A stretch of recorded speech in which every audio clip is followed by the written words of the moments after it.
So we are now ready to start the last part of our experiment, our reaction mixture. So remember in the previous video, we had sealed up this reaction mixture. At this point, it's been sitting for about a week. So we're gonna go ahead and titrate it now. We're gonna figure out how much carboxylic acid, or how much of our acetic acid is left over after our reaction. So the first thing we've got to do is we've got to take our flasks and we're going to fill them up with approximately 25 milliliters of deionized water. And remember with this, it doesn't have to be a very accurate measurement. We're just estimating about 25 milliliters.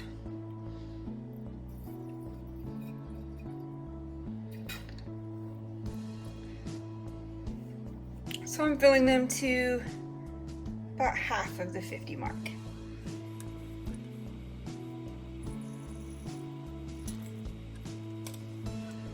So once we've got about 25 milliliters of water in each of our flasks, we're going to go through and we're going to place our phenolphthalein in there so we don't forget it.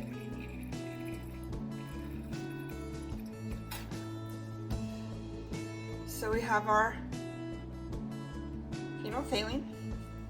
We're going to place a drop or two into each of our flasks.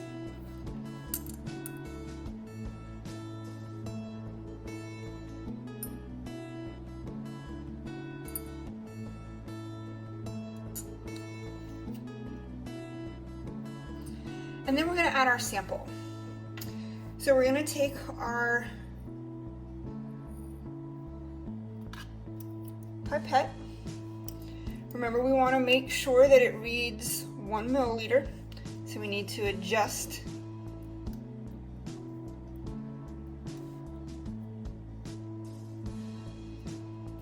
so that everything is lined up with our little tick mark, so that we have exactly 1.00 milliliters.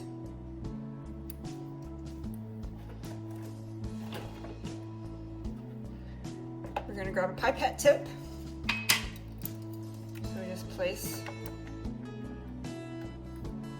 our pipette down on the tip and grab the tip. We're going to open up our reaction mixture.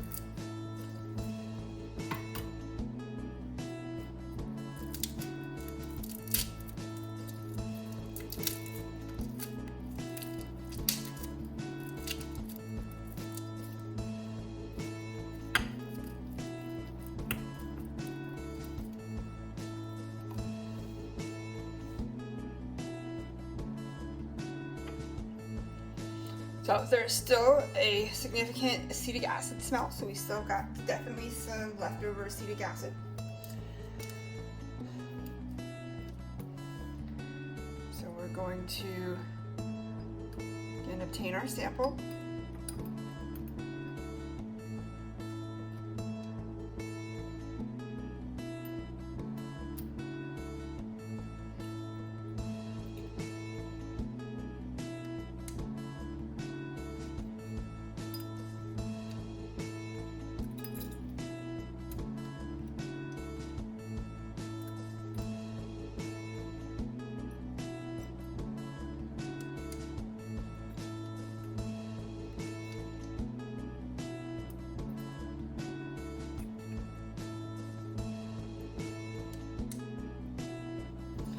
So we have each of our samples ready. Now what we're going to need to do is set up our burette, making sure that it's clean with the ionized water, it's conditioned with the sodium hydroxide, just like we saw in a previous video. And then we're going to add our sodium hydroxide until our phenolphthalein turns its pale pink. So we have our burette set up for our first trial. We need to make sure we go ahead and record our initial volume.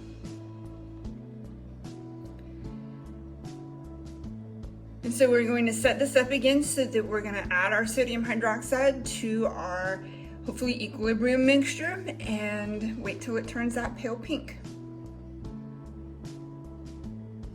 So we're ready to start adding our sodium hydroxide to our first trial.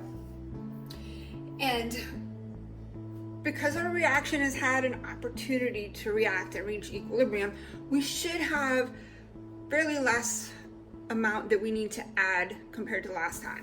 So remember when we first titrated these, we added between 25 to 40 milliliters of sodium hydroxide.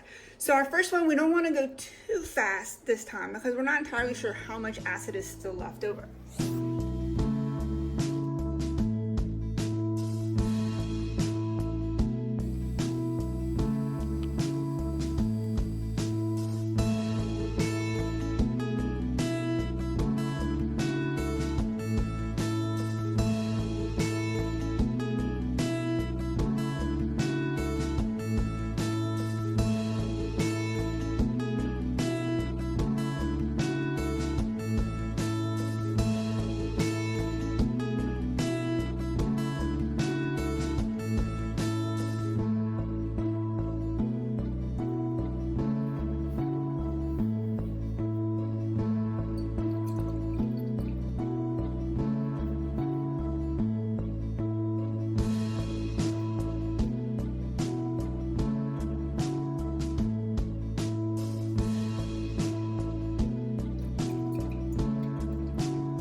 So we've got our pink color. It's a little bit darker than we would have liked, but again, this was an example of a single drop made all the difference.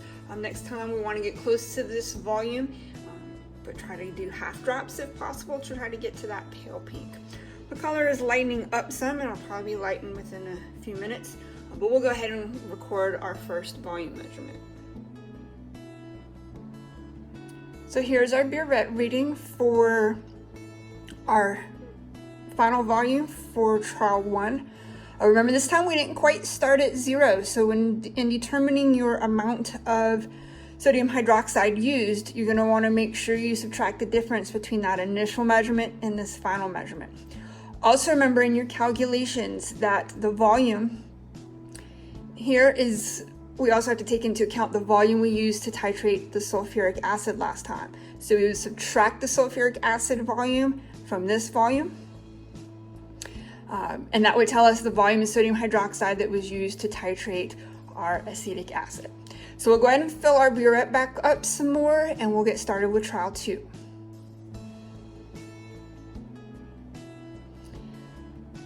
So we're about to record trial 2. Before we do that, we need to go ahead and record our initial volume from our burette. So we're not going to be starting at 0 again this time. It's only taking, so for our first trial, it took about 12 milliliters of sodium hydroxide added to get my pink color. So we've still got about that much left in our burette, so we're going to keep it right here. We're going to add very rapidly, probably about 11 milliliters, and then we're going to slow it down.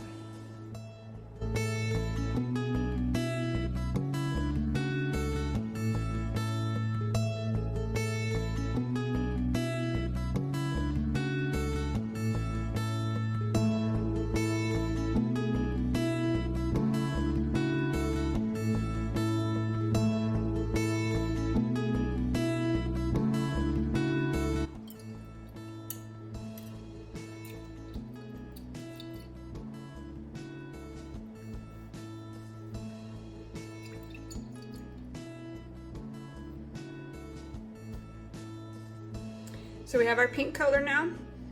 Again, it's a little bit darker than we would like, but it's lightening up. Notice what's happened with trial 1. But we'll go ahead and record our final volume here. The final volume here will also be the initial volume for trial 3. So go ahead and make sure you record it twice. So now we're ready to take the final volume of sodium hydroxide added for trial 2. We're going to also use this as our initial volume for trial 3, so go ahead and make sure you record that twice.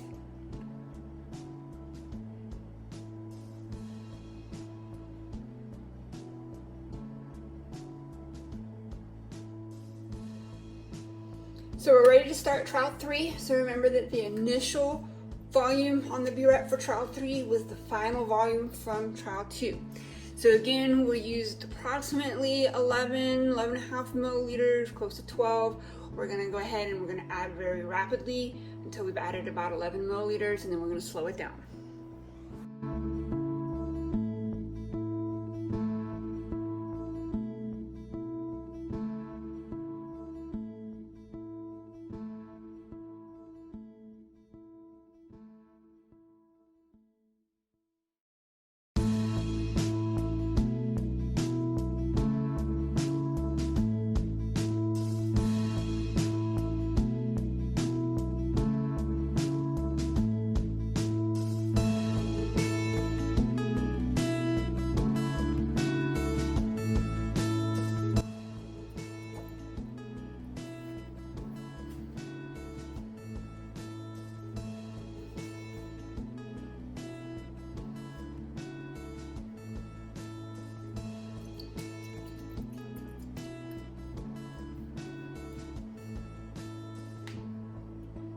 So we've got our final trial. Again, this is why we do multiple trials, so that we can get an average. This is again a little bit darker than we would have liked. Our first one was more ideal. As we can see, it's gone completely colorless now. Trial 2's gotten a lot lighter. This one will lighten up over time as well. We can go ahead and record our final volume. So here's our final sodium hydroxide level for volume 3. So we want to go ahead, or trial 3, we want to go ahead and record that final volume. And then you'll use these volumes to determine the average amount of sodium hydroxide needed to titrate our equilibrium mixture. You're going to subtract from that the amount of sodium hydroxide needed to titrate sulfuric acid from our previous video. You'll use that volume difference to calculate the concentration of acetic acid left in that equilibrium mixture.